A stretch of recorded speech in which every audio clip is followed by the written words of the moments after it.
Hello everyone, welcome back to my channel. Guys, आज जो है हम डिस्कस करेंगे एमवीसी डिजाइन पैटर्न के बारे में नोड जेएस के अंदर। अगर अभी तक आपने मेरे चैनल को सब्सक्राइब नहीं किया तो चैनल को सब्सक्राइब करें। गाइस, मेरे चैनल का नाम है द आमिर्स लैब और यहाँ पर आपको ढेरों वीडियोस मिलेंगी react JS, node JS, express JS, C sharp के ऊपर और बहुत सारी टेक रिलेटेड वीडियोस। और गाइस, अगर आपको सोर्स कोड चाहिए, सोर्स कोड भी फ्री में अवेलेबल है। आप लिंक जो है डिस्क्रिप्शन में वीडियोस के शेयर है, आप सोर्स कोड को डाउनलोड करें और सोर्स कोड को इजीली जो है उसको रीड करें और समझिए कि किस तरह से काम सारा होगा। तो वीडियोस के अंदर जो मैं समझाता हूँ। और गाइस, आइए स्टार्ट करते हैं और डिस्कस करते हैं कि एमवीसी डिजाइन पैटर्न है क्या और इसको नोड.जेएस में किस तरह से हम यूज कर सकते हैं। तो गाइस, अगर आपको अभी तक जो कुछ भी एमवीसी के बारे में पता है, आप कमेंट्स में बताएं कि आप एमवीसी के बारे में क्या जानते हैं। MVC stands for model view controller और ये एक आर्किटेक्चर अप्रोच है जो हम यूज करते हैं अपने प्रोजेक्ट्स के अंदर। लेकिन आपको जो इन्फॉर्मेशन इसके बारे में पता है, आपने जैसे एमवीसी की अप्रोच ना सिर्फ नोड.जेएस के लिए, मल्टीपल आप जो है टेक स्टैक्स के अंदर यूज कर सकते हैं, लाइक ASP.NET। और इसके अलावा हम डिफरेंट और टेक्नोलॉजीज के अंदर भी यूज कर सकते हैं, नोड.जेएस के अंदर, सी शार्प के अंदर, PHP के अंदर। तो ये एक पैटर्न है, डिजाइन पैटर्न। तो अभी तक हमने जो है ना कोड किया वो सारा वन प्रोजेक्ट में होता था, सारी फाइल्स वहीं होती थी। अब हम थोड़ा स्ट्रक्चर्ड कोड की तरफ बात कर रहे हैं, जो हम इंडस्ट्री के अंदर प्रोफेशनली जो हम काम करते हैं उस अप्रोच की हम बात करते हैं, इसलिए हम एमवीसी के ऊपर बात करते हैं आज। तो स्टार्ट करते हैं।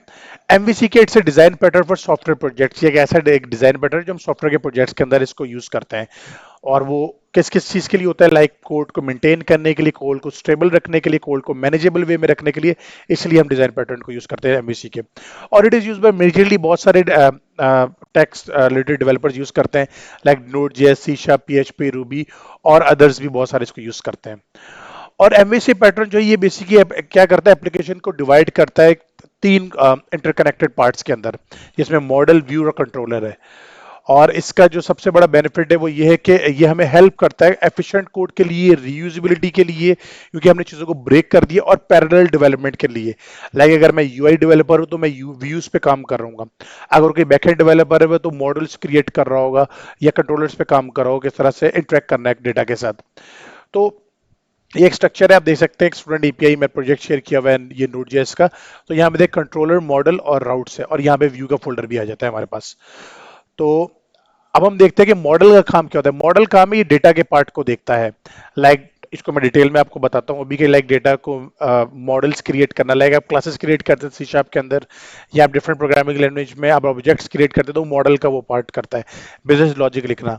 फिर उसका व्यू, व्यू क्या होता है, यूआई होता है। आप कोई भी वेबसाइट यूज करते हैं, आप कोई भी जो है एप्लीकेशन यूज करते हैं, सबसे पहले उसका व्यू आपके सामने आता है, किस तरह से वो नजर आ रही है। और थर्ड पार्ट होता है हमारे पास कंट्रोलर, जो व्यू और मॉडल के बीच में जो है ना ब्रिज होता है, जो रिक्वेस्ट और रिस्पॉन्स को हैंडल कर रहा होता है।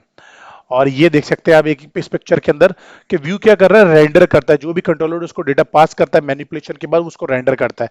मॉडल का काम क्या होता है, मॉडल जो है वो हमारे पास क्लासेस होती हैं, हमारे पास मॉडल्स होते हैं, जिनको जब भी कभी रिक्वेस्ट आती है राउट के थ्रू कंट्रोलर के ऊपर, तो कंट्रोलर मॉडल को इंटरेक्ट करता है, मॉडल को अपडेट करता है, मॉडल को मैनिपुलेट कर रहा होता है, मॉडल में चेंजेस आ रही होती हैं, या क्रिएट कर रहा होता है न्यू मॉडल्स के ऑब्जेक्ट्स को।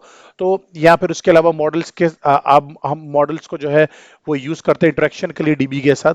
तो मॉडल्स के साथ वो मैनिपुलेट करता है, और जो भी रेंडरिंग मैनिपुलेशन के बाद डेटा रेंडर करवाना होता है वो हम सारा व्यू के ऊपर थ्रो करते हैं। ठीक है।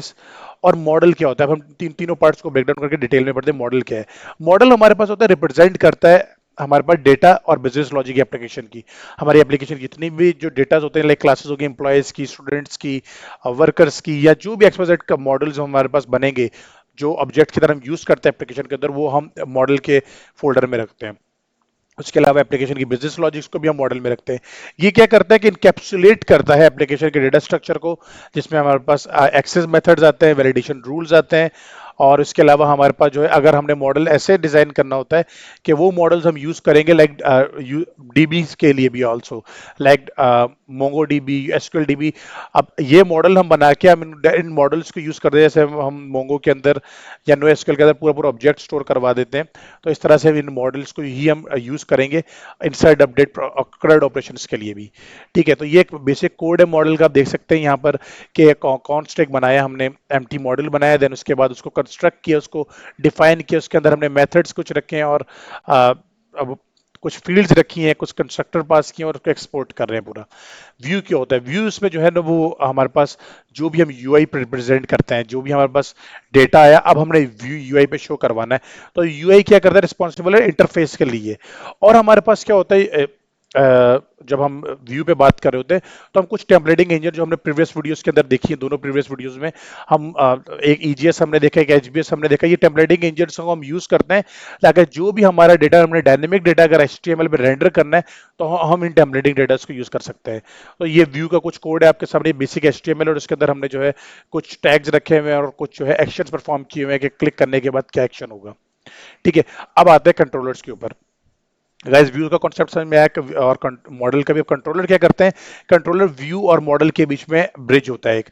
जब भी कभी हमारे कोई यूजर यूआई से क्लिक करता है, सबमिट करता है किसी फॉर्म को, तो वो रिक्वेस्ट जाती है राउट्स पे, राउट्स उसको कंट्रोलर पे लेकर आता है और कंट्रोलर वहां पे डिसाइड करता है कि ये किस किस्म की रिक्वेस्ट है, इधर एचटीटीपी रिक्वेस्ट है और इसके अलावा गेट की है, पुट की है, पोस्ट की है, तो उसकी फंक्शनैलिटी देखते हैं और उसके अकॉर्डिंगली उस मॉडल को जो है ना हम डेटा पास कर रहे होते हैं, उस मॉडल के साथ इंटरेक्शन करते हैं और डेटा में मॉडिफिकेशन होती हैं और वो डेटा में जो भी चेंजेस होती हैं हम व्यू के ऊपर उसको शो करवा देते हैं।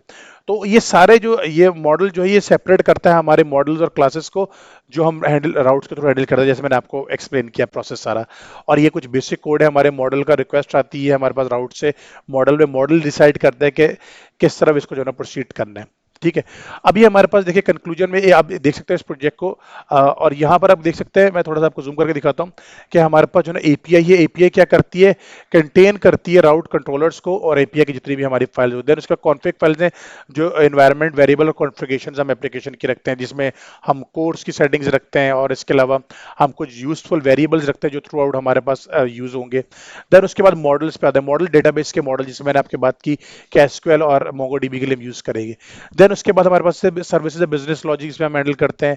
और उसके बाद हमारे पास जो है ऐप जीएस, जो आपको पता है सर्वर कॉन्फ़िगरेशन मेन फाइल होती है, एंट्री फाइल होती है हमारे पास, और कंट्रोलर्स होते हैं हमारे पास। ठीक है, तो अब हम देखते हैं कंक्लूजन की बात करते हैं। गैस, कंक्लूजन जो है इसका इस तरह से है कि आपने इस पूरे एमवीसी को अगर यूज करें तो आपने देखना आप ऑर्गेनाइज कोड करेंगे, सेपरेट कंसर्न होंगे, यूआई पे अलग डेवलपर काम कर रहा है, बैकएंड पे अलग मॉडल डेवलपर काम कर रहा है। मेंटेनेबिलिटी कोड की बहुत अच्छी है, इस पैटर्न को अगर आप यूज करते हैं तो आपको कोड का स्ट्रक्चर बहुत क्लियर नजर आएगा। आप देख सकते हैं इस पिक्चर के अंदर भी कि सारी चीजों को अलग अलग डिस्ट्रीब्यूट करके रखा हुआ है।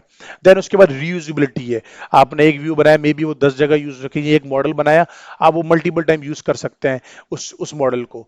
और उसके अलावा आप देख सकते हैं कंपोनेंट्स को, के कंपोनेंट्स को ब्रेक डाउन करके मॉडल जो है अपना डेटा का काम करता है, एप्लीकेशन के डेटा को कंटेन करता है, व्यू जो है वो डेटा को डिस्प्ले करता है और कंट्रोलर जो दोनों के बीच में एक्ट करता है एज अ ब्रिज। तो गाइज, ये है MVC design pattern, MVC pattern, MVC design pattern भी कहते हैं, एमवीसी आर्किटेक्चर भी कहते हैं।